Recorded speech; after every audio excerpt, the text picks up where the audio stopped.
Hello hello everyone, welcome back on my YouTube channel. Student, आज के session में हम डिस्कस करेंगे वाटर रिसोर्स को। ठीक है, कुछ टॉपिक्स हैं जो हम डिस्कस करेंगे हमारे एनवायरमेंटल साइंस में। कुछ डाउट्स हैं हमारे स्टूडेंट्स के। Water resource, our water resource are as, इसका फॉर्मूला है H2O। ठीक है, तो यहाँ पे हम बात कर रहे हैं our water resource, drinking water, rain water, food control, storm water management और वेस्ट वाटर। तो ये क्या है, फैक्टर्स हैं किसके, हमारे वाटर रिसोर्सेज के। यहाँ पे कुछ लिखा हुआ है, कुछ पॉइंट्स डिस्कस किए हुए हैं जिसको हम रीड कर लेते हैं। As global scale 71% of surface covered with the water, total of the water in the hydrosphere is applicated to be the 1.4 million, where 97% oceans and 3% clean water. Okay, तो ये इंपॉर्टेंट टर्म्स हैं, इसको आप देख लीजिए।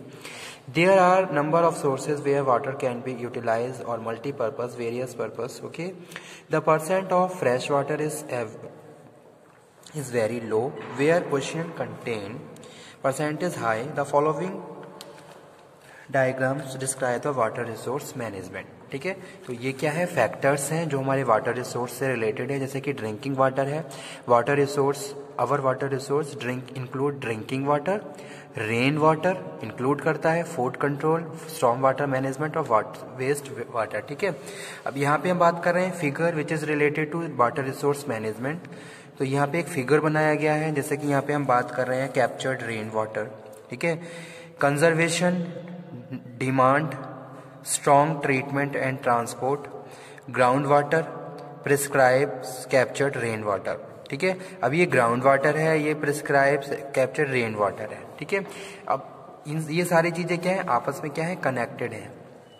जिसमें हमने दिखाया है कि भाई ये स्टोरेज है, ट्रीटमेंट है और ट्रांसपोर्टेशन है।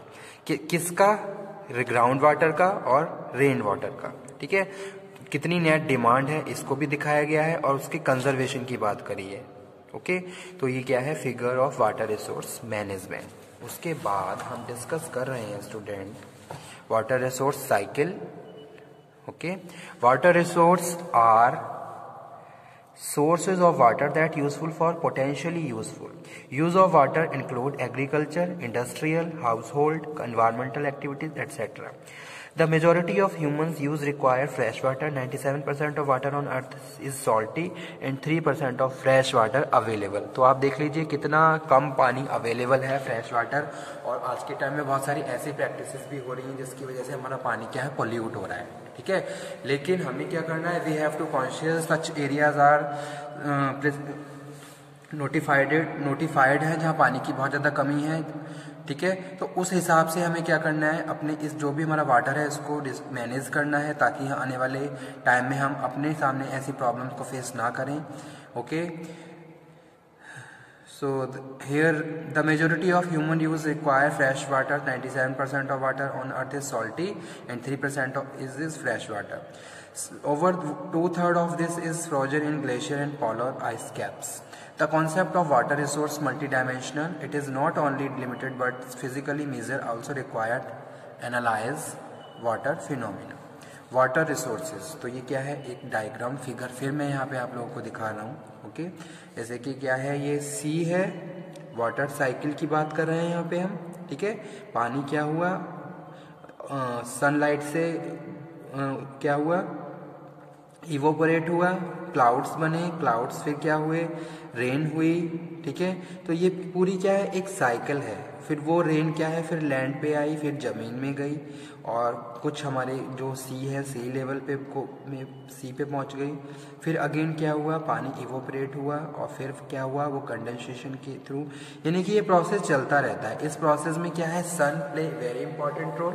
ठीक है, और वेदर, जो भी मौसम है उसका बहुत ज़्यादा इंपॉर्टेंट रोल प्ले होता है। Okay,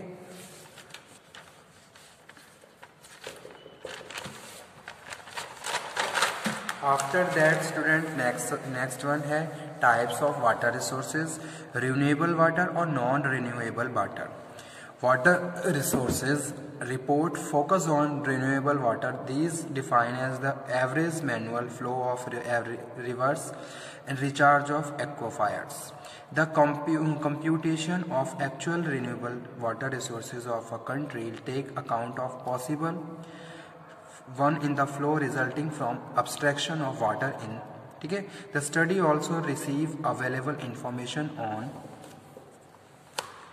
explored available water resources and fresh water resources, natural and actual renewable water resources. Natural renewable water resources are the total amount of country water resources. ठीक है, जो भी अवेलेबल है internal और external दोनों resources के हिसाब से यहाँ पे बताया गया है.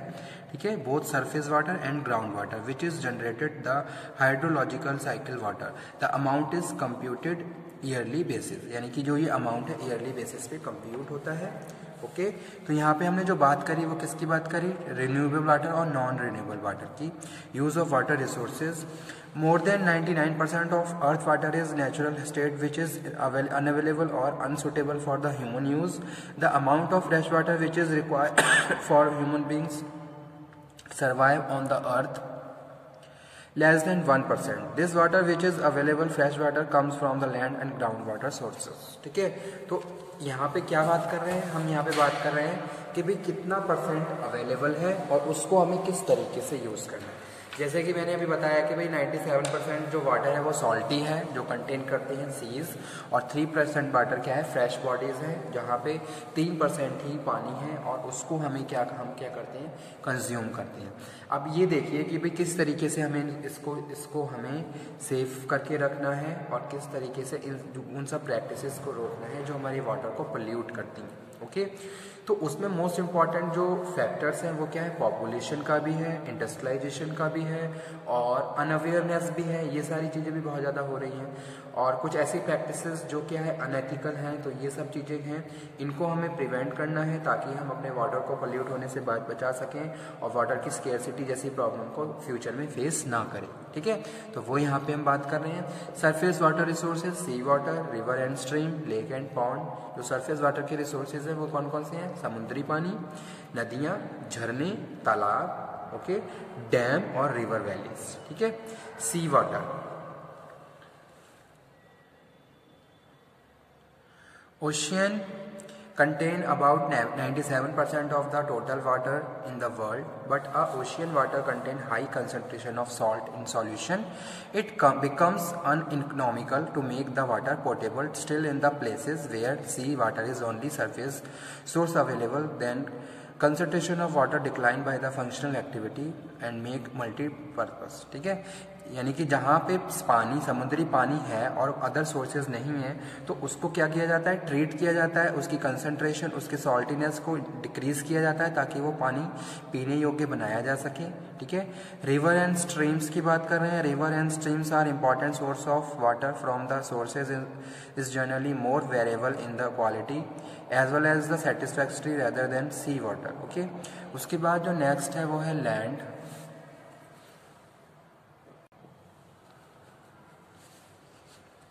and pond. Lakes are land depression that hold standing fresh water throughout the year. Ponds are generally small, temporary and permanent shallow water coverage. Water from these sources more utilized in declining concentration in water and qualitative rather than rivers and streams. Next हम बात कर रहे हैं dams and river valleys की. These are form by constructing, यानी कि जो other हमने बात करी वो तो क्या है, नेचुरल है. ये क्या है, हम कंस्ट्रक्ट करते हैं. जैसे कि डैम्स की बात कर रहे हैं तो डैम्स क्या है, बनाए जाते हैं जहां पानी को कंटेन करके रखा जाता है और उसको मल्टीपर्पस यूज किया जाता है. ठीक है, चाहे पावर प्लांट के लिए, चाहे हम न्यूक्लियर पावर की बात करें या फिर हम इरिगेशन एग्रीकल्चर की बात करें, तो अलग अलग सोर्सेस तरीकों के लिए हम उसको फिर यूज करते हैं, जो कि है constructive form of hydraulic structure. High quantity of water gather and makes the plant consist nuclear and help to create hydraulic system of nuclear plants, which is essential requirement of government for practices. ठीक है, तो ये हमारा topic था आज का. Next lecture में हम डिस्कस करेंगे वाटर रिसोर्सेज के बारे में और मिनरल रिसोर्सेज के बारे में, जो कि इम्पॉर्टेंट है. तो ये क्या है, रिसोर्सेज हैं जो हमारे इंडिया में अवेलेबल हैं, उन पे हम चर्चा कर रहे हैं, उनको डिस्कस कर रहे हैं। Okay, types of water resources we have covered, जिसमें हमने कुछ रिन्यूएबल और कुछ नॉन रिन्यूएबल वाटर रिसोर्सेज की बात करी है। Okay, thank you very much आज के टॉपिक के लिए। एग्जाम के पॉइंट ऑफ व्यू से वाटर रिसोर्सेज का टॉपिक इम्पॉर्टेंट है, यानी कि जो जितने भी रिसोर्सेज हैं सभी इंपॉर्टेंट हैं, जिनमें वाटर तो है ही इम्पॉर्टेंट। तो आप इन सब टॉपिक को बहुत अच्छे से प्रिपेयर कर लीजिए। एग्जाम में कोई प्रॉब्लम हो तो आप दोबारा डिस्कस कर सकते हैं, और आपको किसी भी टॉपिक में कोई प्रॉब्लम हो तो आप उसको अगेन डिस्कस कर सकते हैं। ठीक है, थैंक यू वेरी मच। और उसी के साथ साथ मैं आप लोगों को बता दूं, हमने अपने प्रीवियस लेक्चर में environmental protection act, Indian forest act और वाइल्ड लाइफ एक्ट कवर कर लिए हैं। किसी भी स्टूडेंट को उन एक्ट में कोई प्रॉब्लम हो तो उसको दोबारा से डिस्कस कर सकते हैं। एक बार मैं फिर दोबारा से उन एक्ट को रिवाइज करूंगा, ठीक है, और बताऊंगा कि उनके जो मेन जो फीचर्स हैं उनके बारे में हम डिस्कशन करेंगे। तो अगर किसी भी स्टूडेंट को एक्ट, जितने भी हमने हमारे जो लीगल यानी कि एक तरीके से जो टॉपिक्स हैं, अगर उनमें कोई प्रॉब्लम हो तो आप उन टॉपिक्स को दोबारा डिस्कस कर सकते हैं। Okay, thank you very much. Again I am saying, if you have any problem in any topic then you can discuss again. Okay, और साथ के साथ आपको कोई भी प्रॉब्लम हो किसी भी टॉपिक में तो आप उसको दोबारा डिस्कस कर सकते हैं।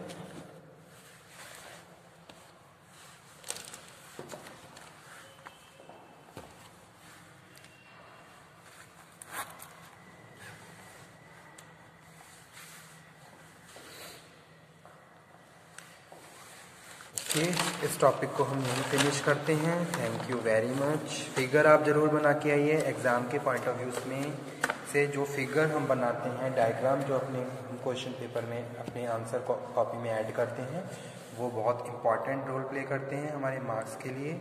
तो आप डायग्राम ज़रूर बनाइए।